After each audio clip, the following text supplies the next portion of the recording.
mag-move. Kung tayo ay nasa stop, for example, tayo to, yung pula.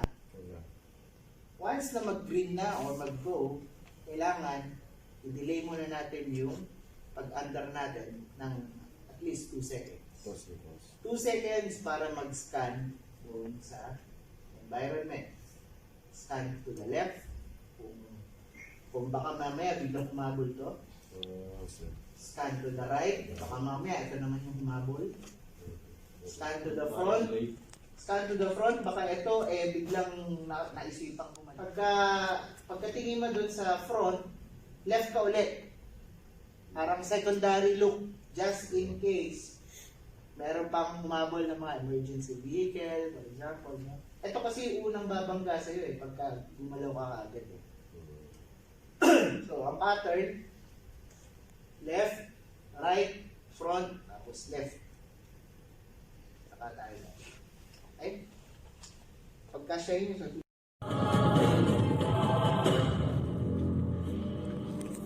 The kinds of things one has to do when they're driving really do put a lot of demands on cognitive abilities. Not all the time, and it's so unpredictable, and that's why you can be led into a false sense of security, lulled into a sense where I can do some other activity.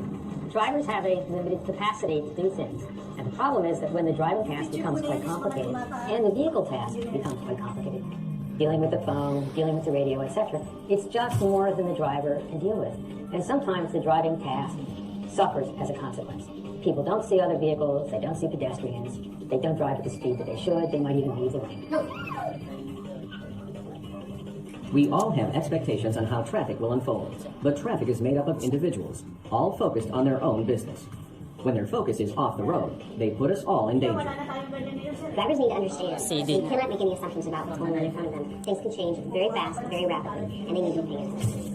When drivers look off the road for a 2-second period of time out of any 6-second period of time, it increases your risk of being involved in a crash or near crash by 2 times that of a one driver. The primary task that people perform on a cell phone is conversation, and whether it's hands-free or handheld, conversation is the predominant task. If you're engaged in conversation, you're thinking about something else other than driving, and that's the problem.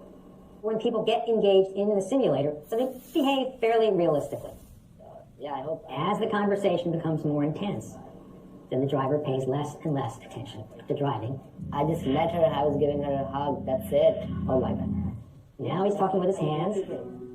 Once you start talking on the phone, your mind becomes engaged in that phone conversation, and you simply don't see things in the driving environment that you normally would have seen. Here in the largest simulation facility in the world, advanced technology captures realistic driver data.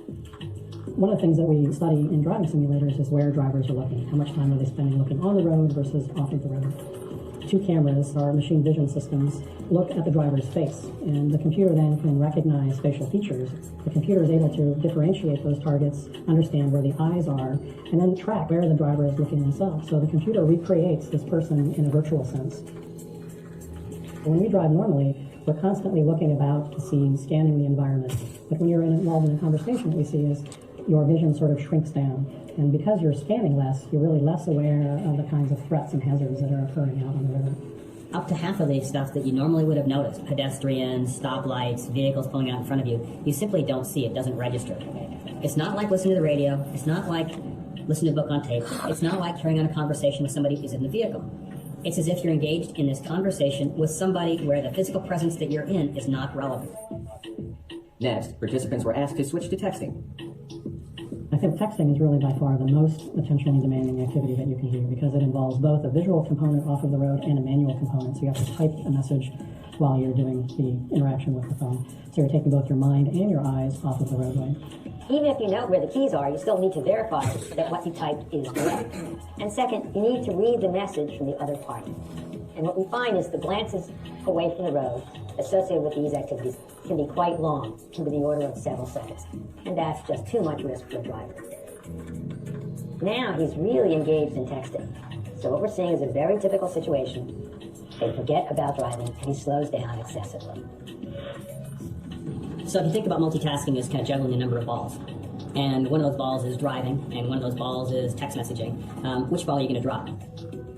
When I first saw the pedestrian, I was not ready for it. I was texting or too busy looking at my phone. and I totally did not see her coming out of the way. Dialing a cell phone, for example, increases crash risk 2 to 3 times that of an alert driver. And texting, which is one of the worst things that we've ever found, increases crash risk by 23 times that of an alert driver. 1 in 4 Americans are texting when we admit to it. When you look at teenagers, maybe it's closer to 50%. The average number of text messages that a 16-year-old sends and receives per month is 2,500 messages, roughly about 80 to 100 a day.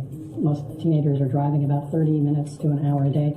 So you can start to sort of prorate the number of messages they're sending and receiving while they're in the vehicle. People are just kidding themselves if they think they can text message and drive. It's a combination that just simply does not make sense. No safe and sane driver would really try and do that. I was at work in early January and I got a call from a neighbor. And she was kind of hysterical and said that Judy... Health. It cleans, cools, and lubricates the moving and rotating components of the engine. That is why it is important to check your engine's oil level every time you fill your tank. Check the owner's manual to determine if you should look at the engine oil when the engine is warm or cool, and to ensure that you are using the correct grade and viscosity to check your engine oil. Make sure the engine is off. Remove the dipstick, wipe it off, reinsert the dipstick, and remove it again. Check the level of the engine oil and compare it to the indicators on the stick. When adding oil, make sure it is of the same grade and viscosity. Not all oils mix well together. Most manufacturers recommend changing your oil every 3,000 miles or 3 months. However, you should always check the owner's manual to see if there is a change due to changes in season, climate, or temperature. Oftentimes, these things may require a different grade of oil for your vehicle. Checking the engine's coolant level is equally as important. If the engine coolant level is low, the engine may overheat. Do not open the radiator cap of a warm engine. Instead, look at the markings on the overflow tank. If the level is below the minimum, add a 50-50 mix of antifreeze and water. The conditional level of your transmission fluid is very important. Fluid that is too high or too low could cause damage to your transmission. The level should be between the 2 lines on the dipstick. Checking brake fluid is very important. Often it can be seen by looking through the reservoir. If the fluid level is low, it could be an indication of worn parts or leakage in the braking system. If the color is off, it could indicate normal wear of the braking fluid or overheating of the braking system. In either case, the fluid should be changed. Take a look at the battery terminals. If you see corrosive buildup, cracks, or other damage, replace it. While under the hood with the engine off and cool, you can inspect your belts and hoses. To inspect the hoses, look along the ends of the hoses for leakage. Look along the edges of the hoses for bubbling or bruising. When inspecting your belts, look for shininess on the backside of the belt or fraying on the underside of the belt. Clean windows are critical. Just a second's glare can render hazards totally invisible, but your car has 2 tools that can help you keep your windshield clean: wipers and washer fluid. Road grime and dirt wear away the edge of the wiper blades, reducing their ability to clean.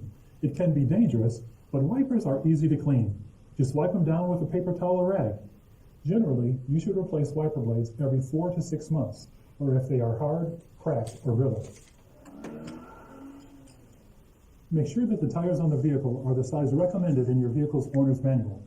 That's because the speedometer, ABS, traction control, and other systems are all calibrated to work with that tire size. Look for the manufacturer's recommended tire pressure for your car. It is important to fill your tires to the correct inflation levels. Not enough, and you get lower mileage, and it can lead to blow-offs or tread separation. Too much or uneven tire pressure can lead to premature tire wear, and with many newer cars, a malfunction in the ABS, traction control systems, and the transfer case. Also check the wear and tread pattern of the tires. Tire wear should be even across the tire.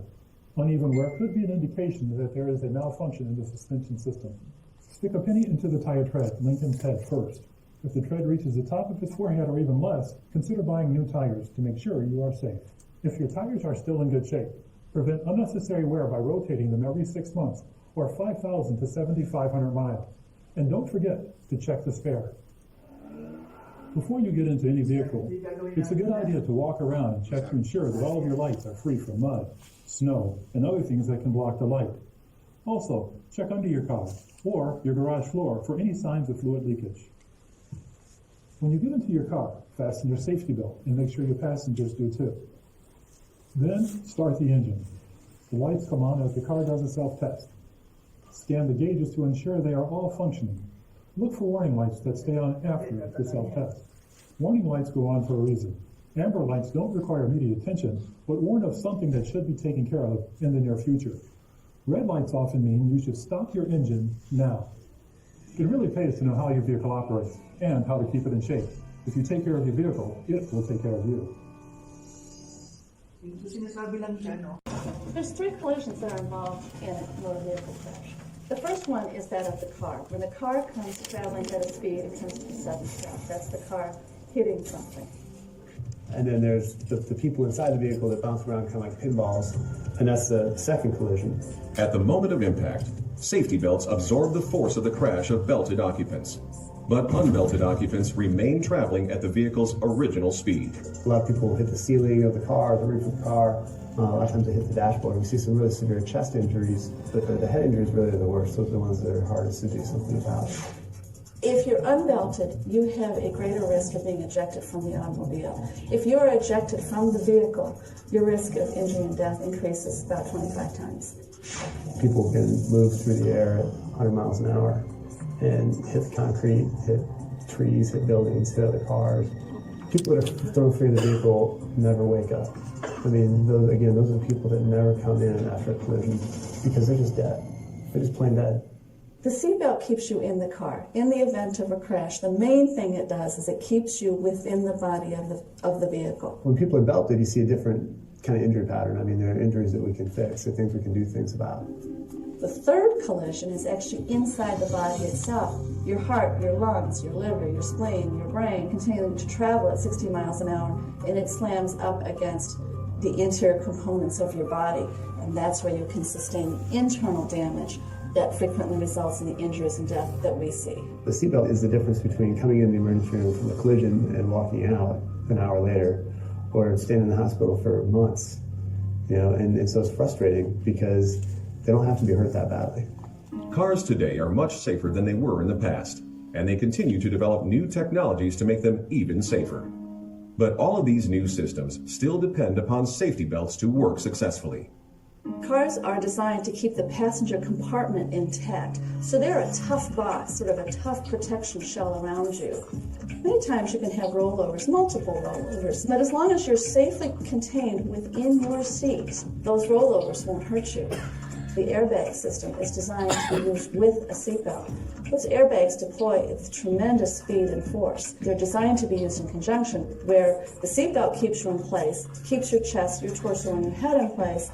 The airbags deploy to try to decrease any further damage that may occur. Seatbelt, you guys. When you get in a car and you fasten your safety belt, you should make sure that every individual that's in that car does the same thing. Because if you don't, that person who chooses not to wear their seatbelt becomes a missile within the car. So we had a case, somebody was restrained in the back seat and the front seat passenger wasn't, and as they were ejected through the rear window, they kind of had this atomic headbutt and killed the person behind them. And it's like a 180-pound cannonball that went right through their head. Every year, more than 3.5 million people are injured in collisions, and over 40,000 people die in crashes. Probably the most difficult aspect of my job being an emergency physician is informing a family member of the death of a loved one. That occurs in motor vehicle trauma.